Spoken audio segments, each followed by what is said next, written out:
Welcome back to our Line Opinion panelists. We wrapped up our interview series with Mayor Keller with a simple question: are you going to run for a third term? His response, quote, "That's certainly what I'm looking at right now," end quote. Should we be reading that as a firm yes, Councilor? And does that color this year's State of the City address as more of a campaign speech versus a State of the City speech? What did you think of that? I thought it was interesting that the real focus was, the promise of us, the stories of us, and highlighting individual stories. And that's something that, especially for the Center for Civic Policy and a lot of the work that we do, we really try to amplify people's stories to actually get policy change. So this pivot to really more narratives of our communities and how policy impacts people is interesting. Although I think that, it's still, I think, early to say that he's going to be running. We have an election before us where a third of the council is not seeking re-election. So we're going to see a lot of interesting dynamics for this November and the next coming elections. So I think that that's kind of our focus at the Center for Civic Policy, is really thinking through and getting out the vote. Tom, State of the City addresses, we all know this. They're modeled after the presidential State of the Union and speeches. So we've got the State of the State by our governor. Those are required by law, by their constitution. State of the City events, it cost a lot. It cost some money when you watched it. Again, same question to the councilor. Was that more of a campaign kickoff, or is this really a State of the City address that we're supposed to lean into here? It was a festival. I mean, he markets it as a festival, and it's absolutely a platform for which he can launch his next campaign. And as so many other mayors before him have found out, becoming the mayor of Albuquerque is generally the last office you're going to hold. So unless he finds some opportunity in D.C., he has no other options but to pursue being a mayor. And whether, that was, his quote-unquote informal announcement at the State of the City speech, or the pandemic book that he had the city through his One Albuquerque Fund, leverage out. It's pretty clear he's running for mayor. He has no other options. Right. Serge, Mr. Keller framed the argument for and against. I'm going to switch to the strong mayor in Albuquerque, giving up freedom of innovation and leadership for stability. And I'm going back to this idea that council just is discussing right now. They're going to talk about this early June, whether to get it to the voters.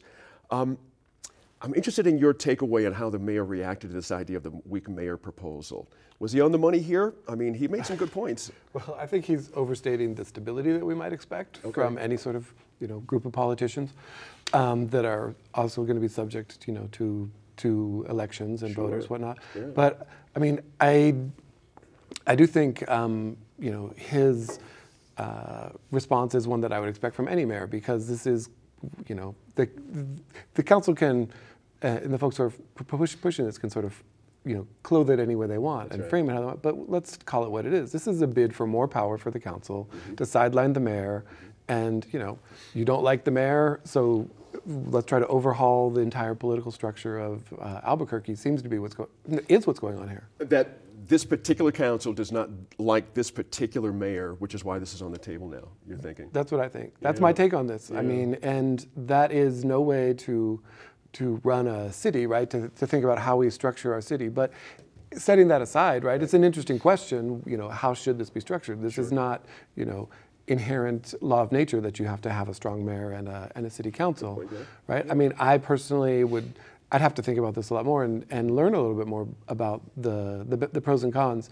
But I do think, the timing to me is not obvious to me that this is the moment where we need to do X, Y, or Z, but it is clear to me that this council does not like this mayor, and this seems to be an obvious response to that. Interesting. I have to ask as our city councilor here at the table.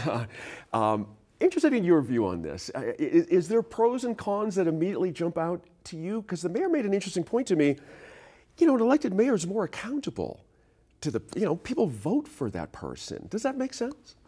I think it makes sense in terms of access to democracy and holding folks accountable. As the mayor was saying, we've had former electeds who felt that they were only beholden to the Constitution and not to whether it's the legislative body or to even their constituents. They just felt that it was the Constitution that they were following. So, we've seen adverse events through that process. And I think right now we're at the cusp of Albuquerque really wanting to see a change in more representation. When the city council was formed back in '74, that was before my existence, that was before even my mother arrived here in the city of Albuquerque, we were more of a commission, right? And we changed to a city council. And even then, the population per council district was only 30,000. Now it's like 66,000. It's clear and evident that we need at least 2 more city council seats actually on the city council to have better representation for our constituents and our communities. Do you see you have to have a change of map, certainly? Is there any particular districts or 2 that could downsize a little bit to accommodate this, do you think? Well, through our work, we've been really looking at more equitable lens to have a real reflection of our communities on council, to have more communities of color actually represented on council. I think by the time we redistrict, again, in 10 years, things will change. So, to say that there's certain boundaries that we should have now, it will be completely different in 10 years and through census. So we'll see. Good points there. Tom, Mr. Keller said his 3 priorities for the rest of his term are housing and the homeless, public safety, and community development. And as the mayor looks ahead in pursuit of a 3rd term, are those things he should be concentrating on, or are there other issues, if you're going to run, that you should probably be talking about as opposed to things that happened in the past that may not look so great? I mean, I think those are obviously the primary issues and the primary challenges that are facing the city and need to be addressed. But public safety has to be at the top of it, because unless that's maintained and brought into a reality, all the other things are going to be suffering from the consequences of having no public safety. And I think the mayor's posture on crime trends going down, even incrementally, is completely fictitious. I mean, there's just the data is not going to support it, and they can produce whatever graphs they have. It's not going to be valid data until we really start peeling it apart. And if anyone doubts that, just take a drive from San Mateo up to Louisiana on Central on any evening, and it's just tragic what's going on. Yeah, it is unfortunate. Let's zoom out, guys, a little bit and consider Mr. Keller's time as mayor in the larger frame. I guess I'm looking for a bit of a report card or even a letter grade, and we can talk about this. But Serge, let me start with you. We've got a little bit of history to look back on, of course. Now we have something to look forward to, that the mayor has announced on our air that he is, in fact, running for a 3rd term. You can parse it 1st term, 2nd term, whatever way you'd like it. Has he earned a 3rd term? That is a big ask of me right here. I mean, frankly, I am a firm believer in term limits. I think, right? And you may say in this case, well, the pandemic, maybe we get a do-over, right? But I'm not sure I'm willing to go there, right? And I think,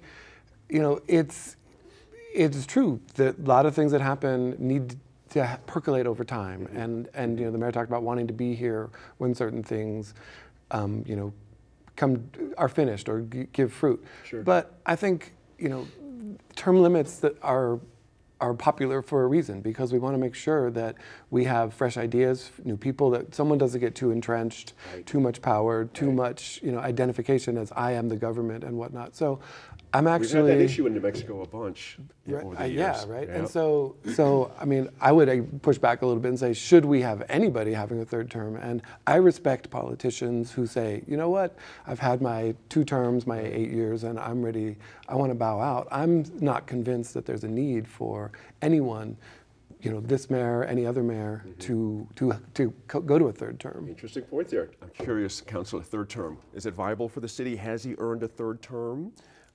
As opposed to just resting on his laurels, so to speak? Well, I think that a lot of these issues that we faced, again, we're not talking about his run for his 2nd term. This is a 3rd term now. So we can't just say, well, there were so many issues that he was coming into, whether it was, the art project or coming into the consent decree. Now, he should be a veteran at policymaking and the 30,000-foot view of how we actually apply legislation. What was interesting to me is he was talking about building back, in a more equitable view and committing to our disinvested communities. That part was interesting to me in respect that, that may not be under his purview. That's the city council. They're the appropriations and the purse of the city and how we view and they appropriate to our communities.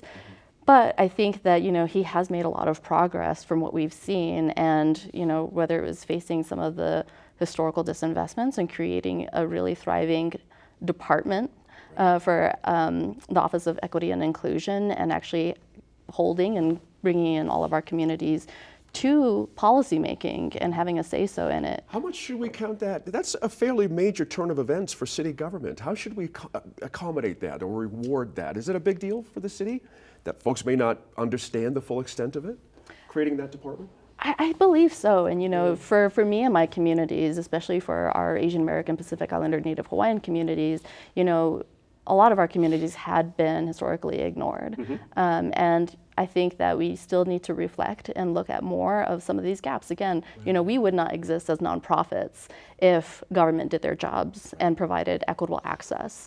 So I think that there's still a lot of issues to address. Whether he has done and committed to all of his promises, whether it's the first or the second term, is, you know, I think arguable. But I think that a lot of this takes time. I am actually somewhat agreeable to Serge as well, where, you know, we need some innovation and sometimes we just need new folks.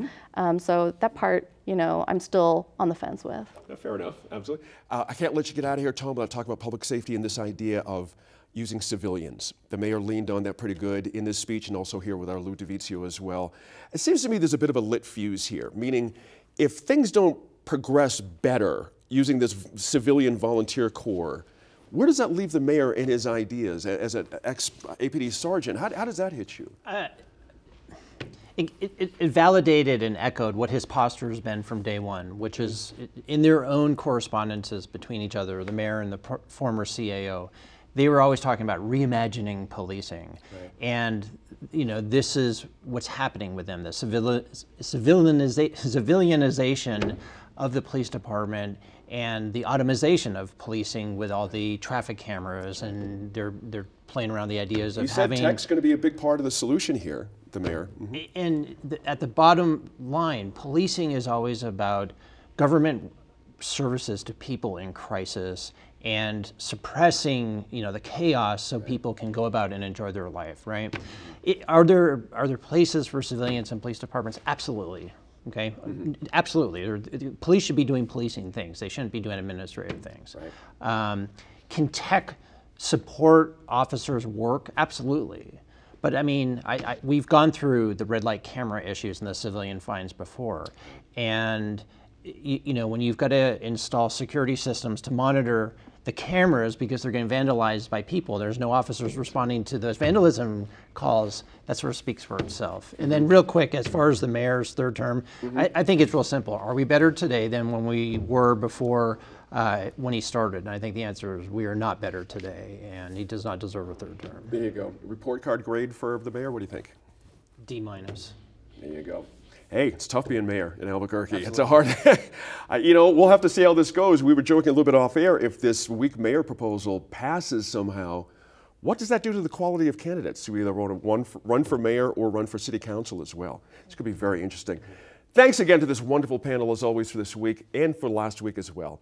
Be sure to let us know what you think about any of the topics the line covered on our Facebook, Twitter, or Instagram pages, and catch any episode you might have missed on the PBS app, your Roku, or Smart TV.